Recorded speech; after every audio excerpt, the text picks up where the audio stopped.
So when you see a broken heart in any of these women, it's so broken.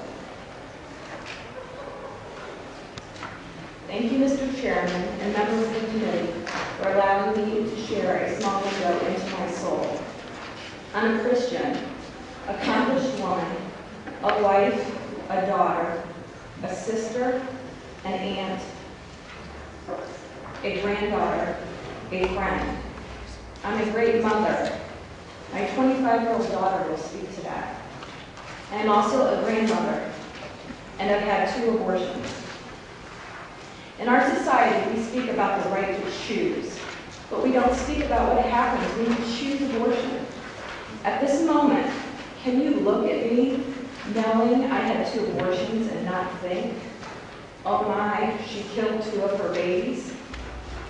This is the reality and the truth that I live with every day, what it means to have an abortion.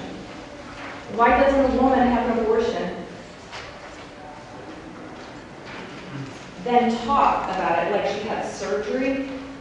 I know why. Because it is not surgery. It is not health care. It is a gruesome attack resulting in the end of lives.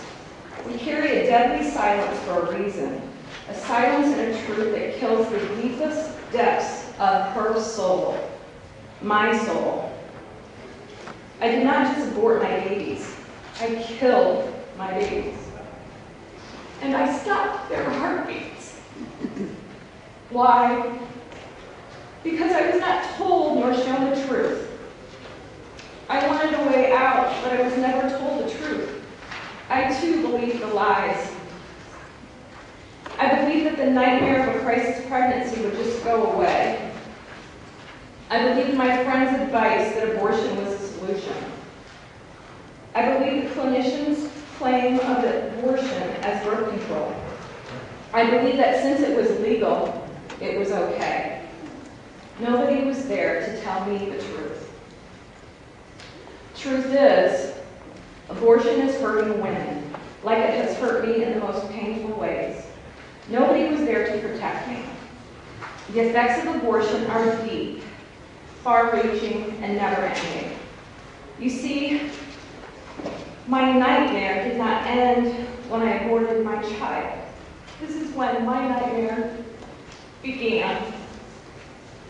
I ask, how can abortion be legal? Why aren't we doing something more to protect our women? May I shear into a window of my soul and broken heart?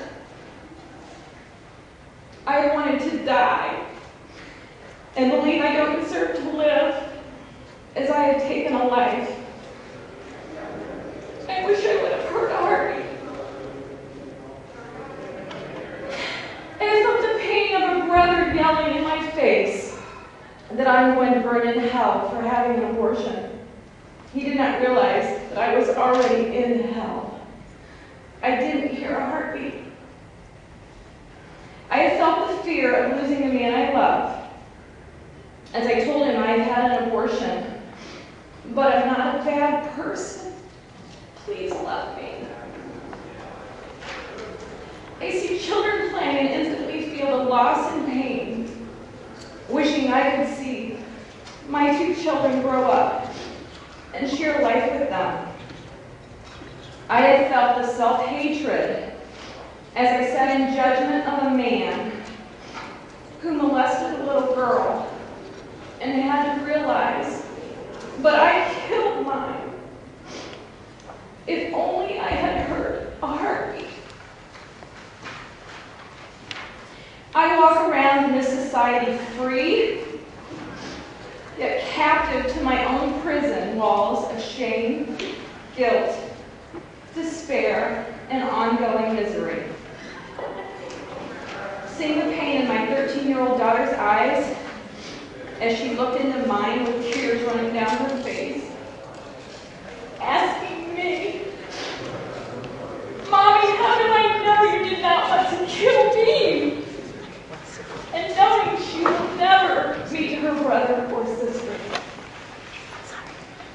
Every time I see a mothers and sons, I again suffer the loss of that love I will never share. I want to know how many more months in my lifetime will my choice inflict pain? How long will this continue? If only I had heard a heartbeat, I would have chose to let my baby live. Today I suffer knowing my daughter is now living the same nightmare. I could not stop it. I now know what it is like to grieve and suffer the loss of my grandchild. There is never a second in my life that I have not in one way or another felt the pain from my choice. Why did I even have a choice, I ask myself. To this day, I see a baby and I think, I want mine back, but I can't have them.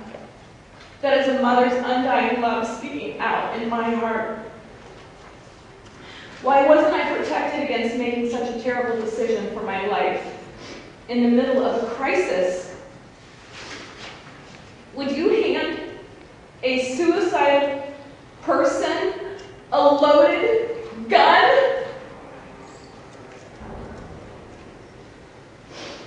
And I heard the heartbeats of my babies, which clearly indicates life. I would have stopped for making the worst decisions of my life. That life would have become real to me. I would not have fallen into the piles of lies and dismissed my babies as a blob of tissue. If I had only heard their heartbeats, their voice. To this day, I pray that every pro-life billboard, bumper sticker, commercial, or news about abortions would stop someone on their way to the abortion clinic before their nightmare begins. I used to be pro-choice until I made that choice. As my life continues, so will my loss. My nightmare will never end.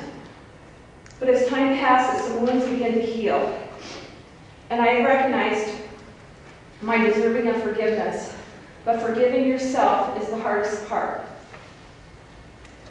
Many of my wounds have been healed by God's mercy, grace, comfort, and love that only He can give, and I grow in His strength as He leads me to fight for every child's beating heart. I support this bill because I want to see women and children protected. If I would have heard my baby's heartbeat, I would have been spared the suffering, pain, and regret. I would have been protected. I beg you to let every baby's heartbeat be heard by their mother as that child's voice. Pass this bill to end the suffering of all touched by abortion. Stop the murder of innocent lives. Listen to their innocent cries for life. By passing HB 125, you will share in the hope of every child saved and the joy of mothers as they hear their baby's heart beating. Mostly God's grace as He redeems this great nation as we repent and turn back from the error of our ways, as I have. Thank you, Ms. Adewale. Any questions for the witness? Thank you very much.